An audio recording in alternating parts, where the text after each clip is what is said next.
End run. Jeff stopped by Kathryn's office the next morning and asked her to lunch.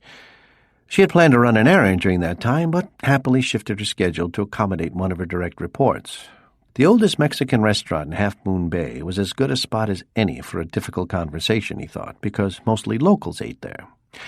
Before Jeff could broach the topic he wanted to discuss, Kathryn took care of some business of her own. "Jeff, I want to thank you for leading the executive staff meetings these past 2 weeks. It's allowed me to sit back and observe." He nodded politely to accept her minor but heartfelt gratitude. She continued, "After next week's offsite, I'll take over, but I want you to know that you shouldn't hold back during the meetings. You should participate as fully as any other staff member." Jeff nodded. "Fine, I don't think that'll be a problem." He paused, then worked up the courage to raise the issue that had provoked the lunch invitation. Straightening his silverware nervously, he began, "Now that you mention the offsite, I'd like to ask you a question." "Go ahead."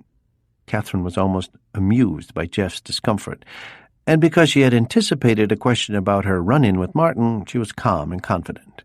"Well, yesterday, on the way out of the office, I talked to Martin in the parking lot." He waited, hoping Kathryn would jump in and move the conversation forward from there. She didn't. So Jeff continued, "Well, he said something to me about the ASA meeting and the off-site scheduling problem." Again, Jeff paused, hoping for his new boss to mercifully interrupt. This time she did, but only to prompt him to continue. "Yes?" Jeff swallowed. "Well, he believes, and frankly I think I agree with him, that a customer meeting is more important than an internal one. And so, if he and JR missed the first day or so of the off-site, I think we would be okay." Kathryn chose her words carefully. "Jeff, I understand your opinion, and I'm fine with your disagreeing with me, especially when you tell me face to face." Jeff was noticeably relieved for the moment. "However, I was hired to make this organization work, and right now it doesn't."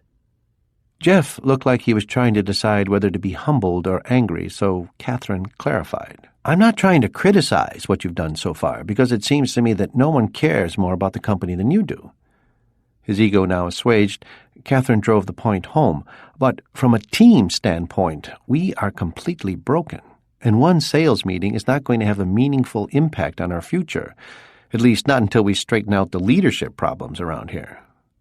Not knowing Kathryn very well, Jeff decided that any further debate would be fruitless and possibly career-limiting.